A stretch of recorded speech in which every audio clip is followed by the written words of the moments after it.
I guess I kind of always knew I was a little different than the other guys growing up. I didn't talk about girls as much.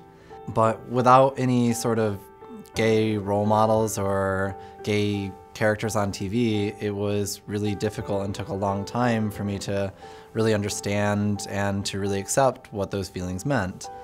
And it was something I really struggled with all throughout school and growing up. Right before I graduated from college, I started working at a bank. Some of my coworkers had planned a cruise, and a few of them been going out to a tanning booth just to get a start on their tan before they hit their vacation. And so I sat up in the lunchroom area to have my lunch. They didn't know I was up there, I don't believe. But as they were standing around doing a little talking, they were comparing their color to each other and saying, you know, how well their tans were doing. And one of the tellers that was down there, which happened to be the teller who trained me, she said that she was as dark as the stupid nigger that comes into the bank.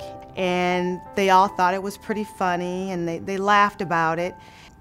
It was pretty hurtful, and it was pretty devastating because it let me know exactly how they felt about me. As a kid, I just knew I was different. I never knew why. I always tried to fit in with the in crowd and just was always me. I had an amazing mom who passed away when I was 16, and she was my rock through everything. But I just knew that someday I would be where I am today because of her.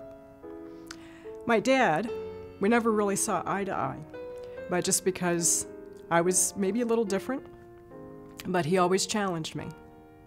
And he always challenged me to be better than who I am today. It was something I always felt like I had to hide from all of my friends, from my family. It was something I even felt like I had to fight against. It didn't seem like anyone was gay at the time.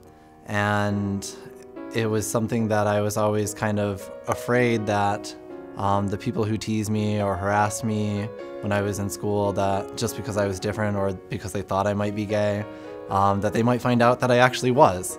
And I didn't know what that would mean or what they would do, but I was really scared. My parents pretty much sheltered me to things like that. I'd never dealt with that kind of racism, and I'd never even dealt with someone feeling that way about someone that was like me. So it was really upsetting, mortifying, and I just wanted to disappear and act like it didn't happen. And I went home that day, and I told my parents about it, and they were furious. And I didn't want to go back to that building just to save my life. I mean, it was a job, so I had to go back. But what was disappointing was because I really thought these people were my friends, and I thought they liked me. I'll never forget telling my dad, of which he was a bit shocked. You know, I think he always had these dreams of me being, you know, someone that would have children someday, get married, and have a husband. But it took him some time. About a few years ago, he looked me in the eye. My nickname's Lana. And he said, "Lana, I'm from the old school. And I just want you to know, the old school burnt down. And I love you for who you are." I didn't know it then, but it really did, I'd say, teach me quite a bit. And about being able to, first of all, be kind to others.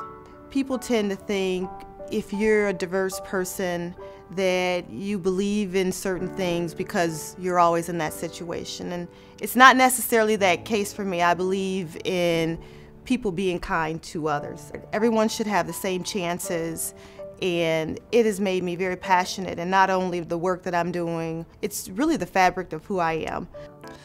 If I could go back and tell myself something during all those times when I was being teased and harassed, I would say, be confident in who you are. You're going to grow up to be a wonderful, smart person, and You should not spend your time focusing on these dark moments because they're just going to become distant memories in the future, in the not too distant future. So really just keep your head up and it will get better.